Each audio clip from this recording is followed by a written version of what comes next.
Hi there. My name's Heather, and this is Ankara's book club.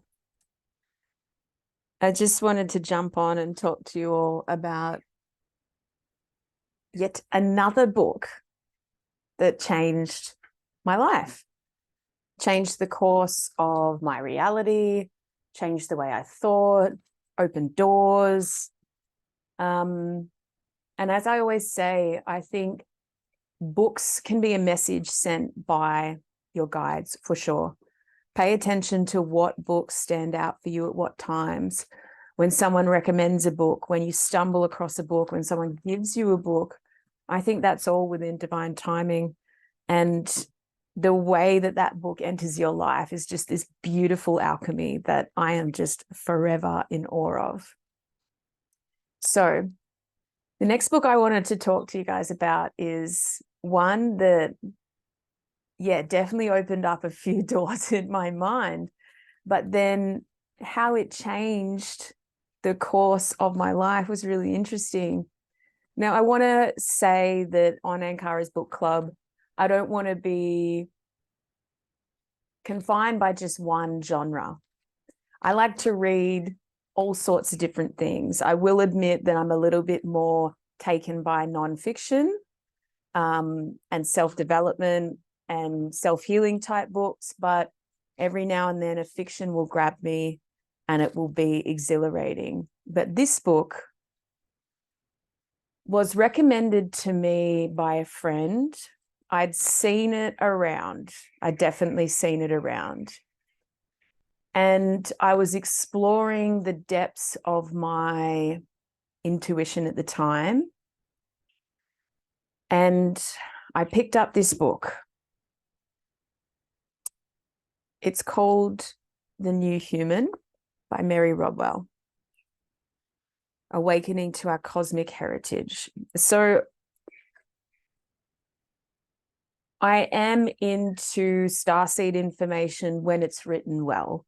I am into extraterrestrial stuff when it's written well, backed up by good experience.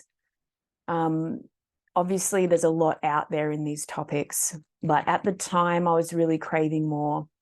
And what led me to this book was I started having a lot of conversations with my friends and my loved ones around neurodivergence and how it's showing up so much now. And it's showing up in children, but I think even those of my generation are just discovering the way that they're wired. I've had quite a lot of friends liberated by diagnoses like ADHD or autism, and it's really helped them to put the pieces of the puzzle together. And in every way, it's been an empowering journey for them. So I was looking for alternative information on neurodivergence, and particularly on encounters that people have with different kinds of spirits. Now, at the time, I was starting to teach shamanism. I was very much into it. I was listening to people's stories about what contact they were having with what kind of spirits, and getting very intrigued by all of this. So when The New Human came into my life, I was in awe of the depth of it. For one, the book is basically account after account after account of primarily children that get visited or have experiences with extraterrestrial beings. Now, what makes it interesting is because it's a children's account, or their words, word for word, she's put them in the book, and I understand that move. It's to say these are the words that have come out of a small child's mouth over and over again. And she makes some very potent points in here.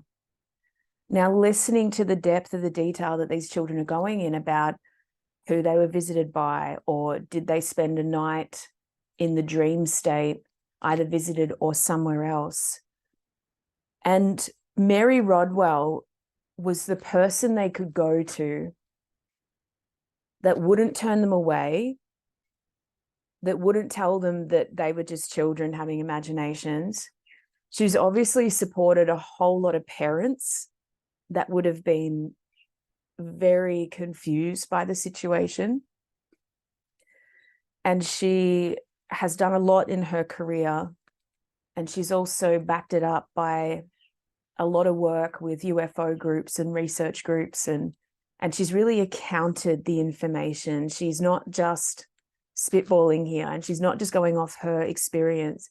It's almost like interview after interview after interview after interview of the children, and them saying similar things, like the shape of the extraterrestrial's head and the color and the size of the eyes and what their ship looked like and how long they were there for, down to what are they teaching in the classrooms in Mars.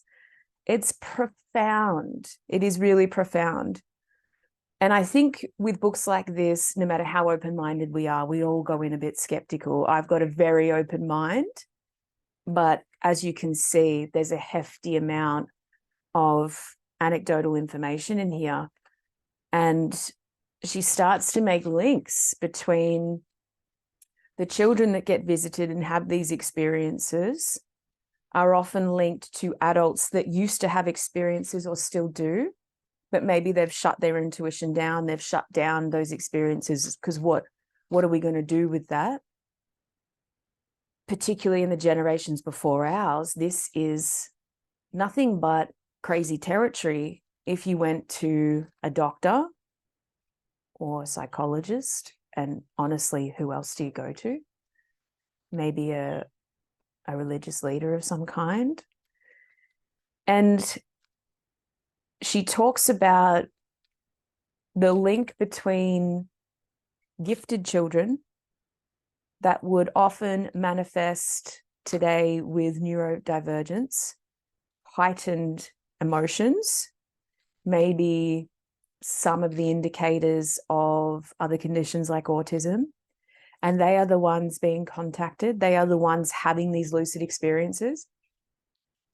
And what I particularly loved about it, because of my health science background, is the work that she's done with these children is to clean up their energetic bodies, clean up their physical bodies, so that they can accept the experiences that they're having and be as healthy as possible to help understand. So a big part of this is the link between nutrition and how to keep these kids and the same adults well. So the idea, and this was really confirming for me too, if you are gifted, if you are naturally intuitive, if you're naturally visual, creative, psychic, whatever your words are, empathetic, we would consider these gifts. Clairsentience, clairaudience, clairvoyance, whatever it is. And if you see that in a child, it is something to be protected. It is something to be honored. And they might need a different level of self-care. And it really talks about that these children are sensitive to our environment and how we have made it hyper-processed and hyper-stimulating, and, down to what do we need to eat to actually be even more receptive to our gifts? What habits do we need to change? What lifestyle we need? It really makes that link around good food is important, and good environments is important, and good water is important, and certain nutrients are really important.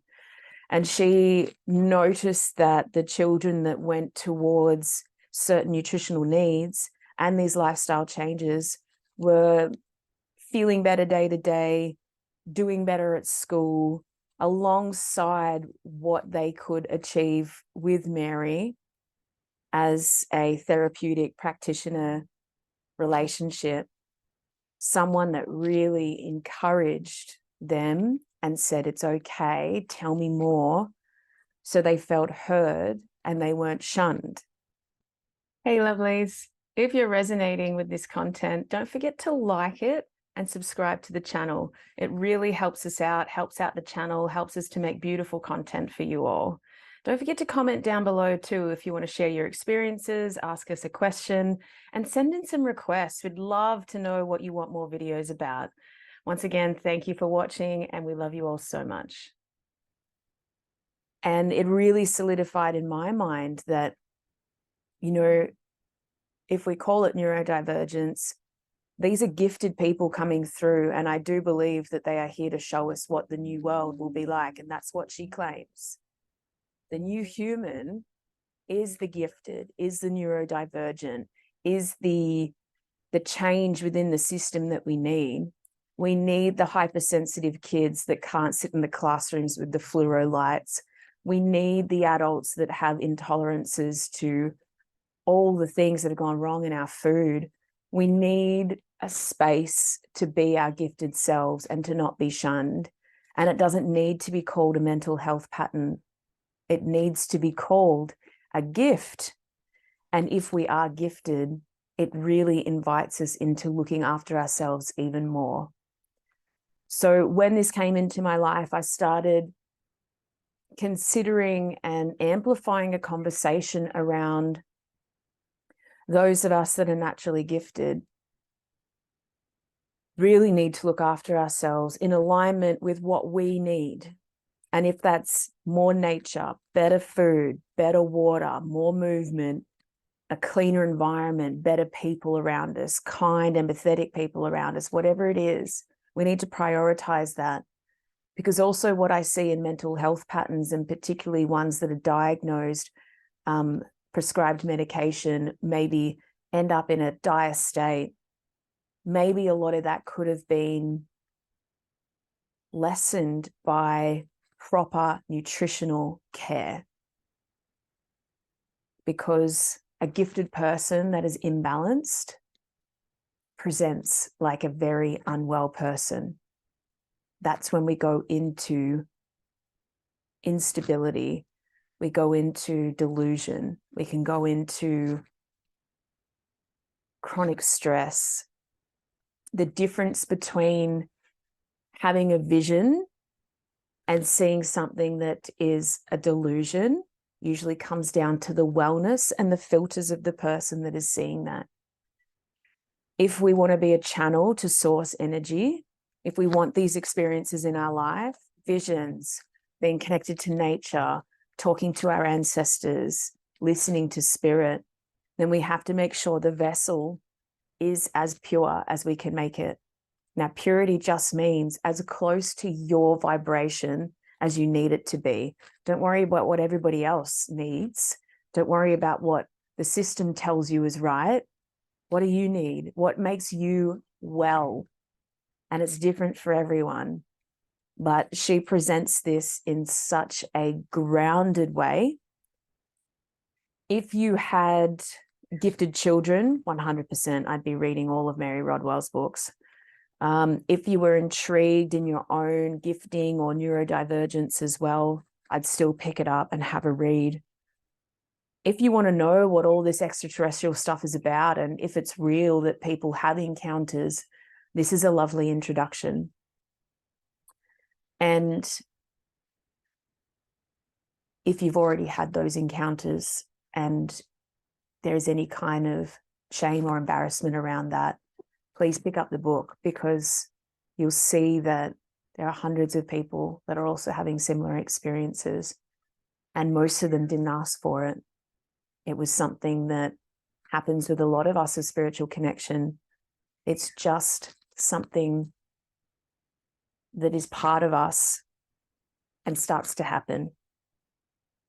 So it's nothing to be afraid of. And particularly when children are experiencing it, I think we need to encourage and nurture and support them in that experience. Shutting down imagination, shutting down empathy, we know creates blockages and problems for that adult later on in life. I don't know how many people I've worked with over the years that have repressed gifts. So repressed psychic intuitive gifts, which means they hear spirits, they see spirits, they get shown visions and exceptional dream states all the time, but because they were told that that's not okay and that's not right, they deny the potency of them.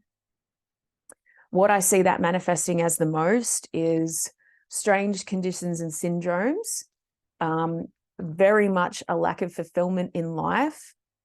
Most of the time, and I can relate to this too, we squash the gifts, we put them inside, we lock them away, and we go out and we try and find a version of life that's okay for everybody else, where we put all of our weirdness in a box and we'll do the human, we'll do the society thing, we'll do the human thing.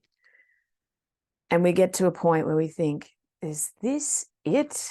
This is what I'm meant to be working towards? And we get there so unfulfilled, so confused, sometimes so ill. I reached that place fairly early in my 20s. I got to a place that was considered the ideal. I had a degree. I'd already bought my house. I had a car. I was in a relationship. I was in a good area, and I was looking for a job, and I thought, I've never been so miserable in my entire life. Nothing felt fulfilling. Nothing felt like me at all. And it was in that moment where I decided that the life that I was meant to live was not going to be okay for me. And I didn't have books like this at the time. They were slowly trying to find me. I really had to go out and find this information, but it can be really comforting.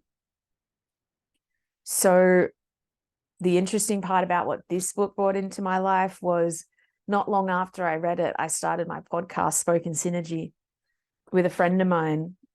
And I said to him at the very beginning, I said, like, wherever this goes, I'm just happy to be doing it. But imagine if we could create a reality where we had Mary Rodwell to interview. And I can't remember how much later that was, but Mary Rodwell said yes. I gathered my courage and I emailed her. And it's interesting with podcasting because you get used to emailing, messaging a lot of people, and you get a lot of rejection. And that's okay. Mary Rodwell said yes. And I was honored and over the moon. In the interview you can find on our YouTube page, but an incredible woman to talk to, has had an incredible career. And I like what she shows. She shows a career that is so out there, to the point where she is coined the alien lady. And she's such a grounded, compassionate, awesome human being. And she's still really wanting to serve humanity in the way that she can. And just having someone there who is dedicating her life to showing up for people, and particularly children that are having really scary experiences, and their parents also that are lost, to know how to support them, is really inspiring. And I'm still inspired by that interview today. So whatever your resistance is, have a read about what kids are saying, what they're experiencing. And if you've got people in your life that are gifted, know that they need nourishment of that it's not something to be afraid of, and it's not something to, I guess the word is, I find even in my life, they don't know how to support me in what I do and experience.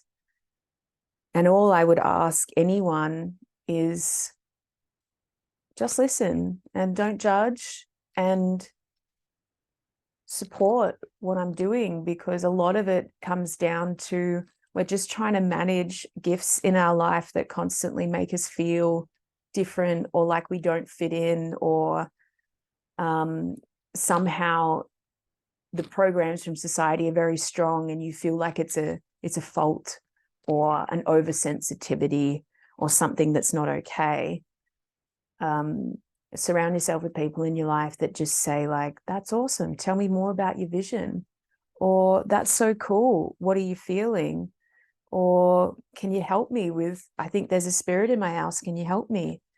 Or, what do you see in that? And what do you feel from that situation? And, just ask some questions about what they experience. And it can be so comforting and feel so supportive, rather than not feeling like you can ever fully express what keeps you well. And what keeps us well is owning it and being okay with it and finding a way to serve humanity with it, even if that's art, even if that's helping other people, even if that's just having it out in the open, even if that's sharing it.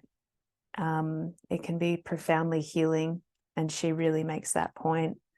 And if you can take anything away from this, it might be that if you are psychic, if you are naturally intuitive, if you're starting to have downloads, if you're trying to develop that part of your life, then know that you might need your own sense of self-care, and that's okay. You might be 100 times more sensitive than other people to environments, to food, to other things. Own that and keep yourself safe. Keep yourself well, no matter what it takes. It's exhausting explaining yourself to people, but sometimes you need to, until they understand that you might be wired differently and you need what you need. So let's get good at asking for that and owning that and supporting each other in whatever our gifting is. Thank you so much for joining me. I love you all so much. I'll see you next time.